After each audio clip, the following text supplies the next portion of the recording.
Hello everyone, welcome to my channel. আজকে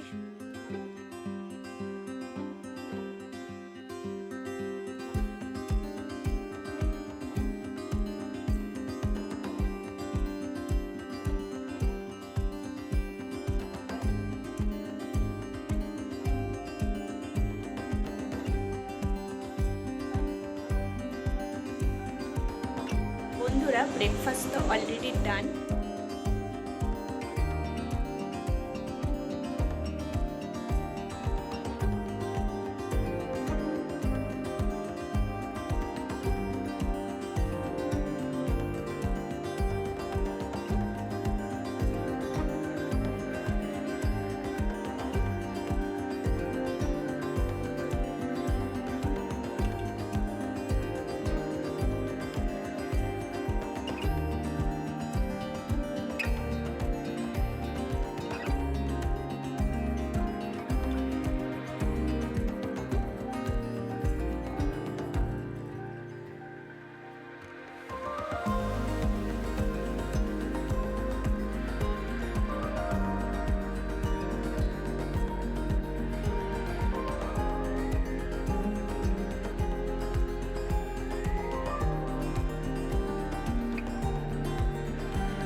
hello everyone, welcome to my channel. আজকে সকাল সকাল ঘুম থেকে উঠে পড়েছি আর একদম ফ্রেশ হয়ে নিয়েছি। আমি আছি আজকে মায়ের বাড়িতে। আর এখানে সকালবেলা উঠেই কিন্তু চারিদিকটা দেখতে এত ভালো লাগছে, তাই ভাবলাম তোমাদের সঙ্গে একটুখানি শেয়ার করি। আর আমি অনেক দিন পর আজকে নতুন ব্লগ দেওয়া শুরু করছি। নতুন না, মানে অনেক দিন পর দিচ্ছি। তো যেভাবে তোমরা এতদিন আমাকে ভালোবাসা দিয়েছো সেভাবেই ভালোবাসা দিও আর আমার পাশে থেকো। সো চলো তোমাদের একটু বাইরের আবহাওয়াটা দেখি। সকালবেলা ওয়েদারটা বেশ ভালোই লাগে, কিন্তু আস্তে আস্তে যখন বেলা হয় এত রোদ উঠে যাচ্ছে, মানে সত্যি কথা বলতে এত গরম পড়েছে। এর গত বছরও কিন্তু এতটা অস্বাভাবিক গরম মনে হয় ছিল না, এবছর যতটা পড়েছে। দিন দিন যত সময় এগোচ্ছে তত দেখছি যে গরমের পরিমাণও বেড়ে যাচ্ছে। তো এটা হওয়ারই হয়তো রয়েছে, মানে যেহেতু প্রচুর পরিমাণে গাছপালা কাটা হচ্ছে যার জন্য এটা হচ্ছে। তো আমাদের বাড়ির সামনে বেশ বড় একটা রাধাচূড়া গাছ আছে, ওই সব দেখতে দেখতে চলে এলাম ব্রেকফাস্ট করতে। ব্রেকফাস্টে ছিল রুটি, ছোলার ডাল আর একটা লাড্ডু। তো এটা দিয়ে ব্রেকফাস্টটা সেরে নিলাম। লাড্ডু আরও ছিল, বাট আমার মিষ্টি খেতে অতটা ভালো লাগে না, যার জন্য আমি একটাই লাড্ডু নিয়েছিলাম। ব্রেকফাস্ট টেবিলে বসে বেশ সুন্দর করে আয়েশ করে ব্রেকফাস্ট করে নিলাম, কারণ আমার এখন সামার ভ্যাকেশন চলছে আর ছুটি তো অত সহজে পাওয়া যায় না। আর কদিন শ্বশুরবাড়িতে ছিলাম, এখন আবার এখানে এসেছি। ভাবলাম যে দুদিন একটু মায়ের কাছে থেকে যাই, তারপর আবার যাব। তো মা এদিকে চাল ভিজিয়ে দিয়েছে দুপুরের ভাত করবে বলে। আর আজকে একটু তাড়াহুড়ো করছে মা, কারণ আমি, মা, বাবা সবাই একটু বেরোবো। ওদিকে মা আলু ঢ্যাঁড়স ভাজা করেছে, এদিকে কুমড়োর ছক্কা, তারপরে কচু শাক, আর এদিকে আরও একটা আইটেম করেছে, সেটা হচ্ছে পেঁয়াজ দিয়ে মুসুর ডাল। আমি যদিও ডাল খুব একটা পছন্দ করি না, তাও ডাল করেছে। মানে সবাই খায়, আমি খাই না, কমই খাই। আর এদিকে হচ্ছে ডিম কষা। তো এটাই আজকের আমাদের লাঞ্চ মেনুতে হবে। তো এইটাই রান্না চলছে। মা সকাল সকাল উঠেই দেখলাম যে রান্না অনেক কিছু কমপ্লিট করে ফেলেছে। আর এখানে যেহেতু আমার সেরকম কোনো কাজ নেই, তাই আমি একটু বেলা করেই উঠি।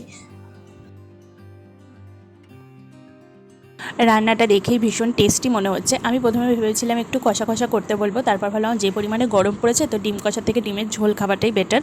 তো যথারীতি রান্না কমপ্লিট হয়ে গেছে। বন্ধুরা, ব্রেকফাস্ট তো অলরেডি ডান আর এখন যাব স্নান করতে। সো চলো, একেবারে রেডি হয়ে গেছে, এখন স্নান কমপ্লিট। কিন্তু এই গরমে যতবারই স্নান করি তাও মনে হয় যে আরও স্নান করলে মনে হয় ভালো হবে।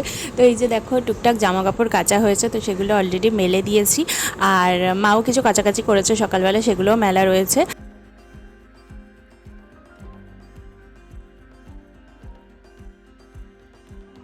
আর এদিকে হচ্ছে আমার মা, দেখো আমাদের মাফিনকে নিয়ে কি করছে, বেশ কিউট হয়ে চুপচাপ শুয়ে আছে।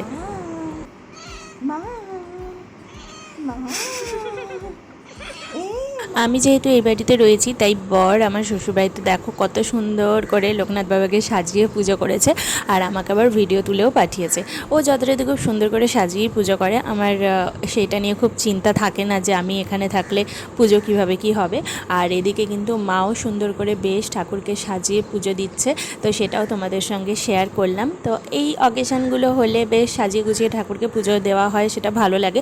আর অন্যান্য দিন অতটা তো মানে ফুল টুল এনে অত পুজো করা হয় না, নর্মাল যেরকম পুজো হয় সেটাই করা হয়। তো যথারীতি দেখো কত সুন্দর হয়েছে। আর বাই দ্য ওয়ে তোমাদের সঙ্গে সিংহাসনটা আমার শেয়ার করা হয়নি। সিংহাসনটা বেশ কিছুদিন আগে মার এখানে কেনা হয়েছিল, সেটা অবশ্যই আমি সুন্দরভাবে তোমাদের সঙ্গে খুব তাড়াতাড়ি শেয়ার করব। কিছু ব্যস্ততার কারণে সেটা করা হয়নি। দুবাড়ির ঠাকুরই কেমন সাজানো হয়েছে সেটা অবশ্যই কিন্তু তোমরা জানিও।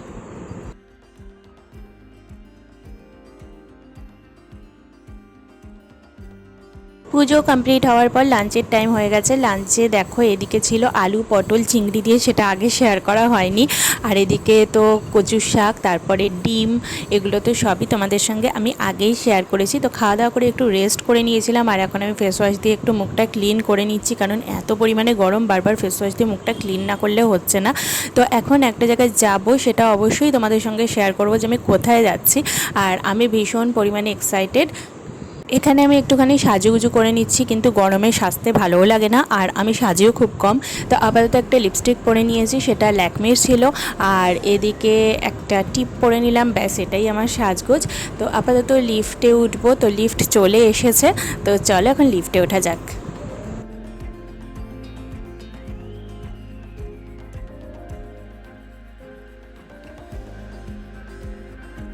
বেরোনোর আগে এক প্রস্ত বৃষ্টি হয়েছে, তো রাস্তাঘাট মোটামুটি ভেজা, আর ওয়েদারটাও বেশ একটু গরমটা কম লাগছে, ভালো লাগছে। কিন্তু তাও গরম আছে, একেবারে যে গরম নেই তা নয়। আমরা এখন বাসে উঠে পড়েছি, আর এখন বলি আমি কোথায় যাচ্ছি।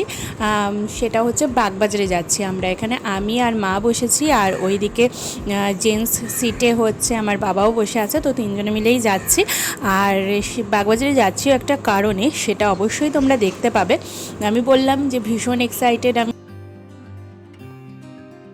ফাইনালি দেখো আমি চলে এসেছি আমার গন্তব্যে, শাখার দোকানে। তো আজকে ইচ্ছা হয়েছে শাখা পরবো, তো সেই জন্য নতুন শাখা পরতে আমি চলে এসেছি। তো দেখা যাক কোন শাখাটা নেই, একটুখানি চুজ করে নেব। আর আমার হাতের মাপ যা ছোট, তো সেই কারণে সেই মাপের তো খুব কমই পাওয়া যায়। তো আমাকে কয়েকটা অপশানসই দিয়েছিল, তো সেই তার মধ্যে থেকে আমি বেছে নিলাম একটা।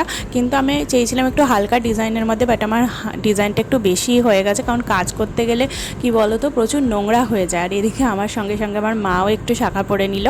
আর চলো, এটা বেশ ভালো লাগলো, অনেক দিন পর একটা নতুন শাখা নিলাম। দোকান থেকে বেরিয়ে একটা চপের দোকান দেখতে পেলাম, আর ভাবলাম একটু গরম গরম চপ খাই। গরমে বাইরের খাবার একটু কমই খাচ্ছি এখন, কিন্তু আজকে ভাবলাম যে খেয়েই নিই, অনেক দিন খাওয়া হয় না। তারপরে খাওয়া দাওয়া করে টুকটাক কিছু কেনাকাটা ছিল, কী কেনাকাটা করেছি সেটা পরে তোমাদের সঙ্গে শেয়ার করব। আর এই যে দেখো বাসে উঠে পড়েছি, ফিরে এসে তোমাদের সঙ্গে শেয়ার করছি যে কি আজকে কেনাকাটা করেছি। সব কিছু ঠাকুরের জিনিসই কিনেছি বলতে পারো। এদিকে দেখো ধূপকাঠি, এই দুটো ধূপকাঠি ভীষণ সুন্দর সেন্ট আমার মনে হলো, তো এই দুটো নিয়েছি। আর তার সঙ্গে আমার না ধূপকাঠি কিনতে খুব ভালো লাগে, আমি জানি না কেন, বিভিন্ন গন্ধ হবে, বেশ ভালো লাগে। আর এদিকে একটা মোমবাতির প্যাকেট নিয়েছি, এদিকে দুটো কর্পূরের প্যাকেট নিয়েছি। সন্ধেবেলা আমার একটু কর্পূর জ্বালাতে ভালো লাগে, গন্ধটা আমার খুব ভালো লাগে। আর এদিকে নিয়েছি ধুনো। এখন তো রেডিমেড এরকম ধুনো পাওয়া যাচ্ছে, তো ঝামেলাগুলো একটু কমই হয়। এমনি নর্মাল ধুনোর গন্ধর সঙ্গে এই গন্ধ অবভিয়াসলি একটা পার্থক্য রয়েছেই, কিন্তু তাও। আর এদিকে দেখো একটা চন্দনের কৌটো রয়েছে। তো যেটা বলছিলাম, ওই ধুনো 2 বাক্স নিয়েছি, কারণ কি বলো তো, এই ধুনোগুলো রেডিমেড থাকে বলে ঝটপট জ্বালানো যায়, আর সময়ও কম লাগে। আর এদিকে আরও একটা ধূপকাঠির বক্স নিয়ে নিয়েছি, এটাতে পুরো 12টা রয়েছে, 12টাই নিয়ে নিয়েছি। আর রাত্রিবেলা দেখো খেতে বসে গেছি। খাবারে তো ডিম কষাটা ছিল, এটা একটু কষিয়ে নেওয়া হয়েছে, দুপুরে ঝোল খাওয়া হয়েছে, আর রুটির সাথে একটু হালকা করে কষিয়ে নেওয়া হয়েছে। আর তার সঙ্গে এদিকে রয়েছে আম। তো চলো আজকের ভিডিওটা এই অবধি, আবার দেখা হচ্ছে নতুন ভিডিও নিয়ে। সবাই কিন্তু এভাবেই আমার পাশে থেকো।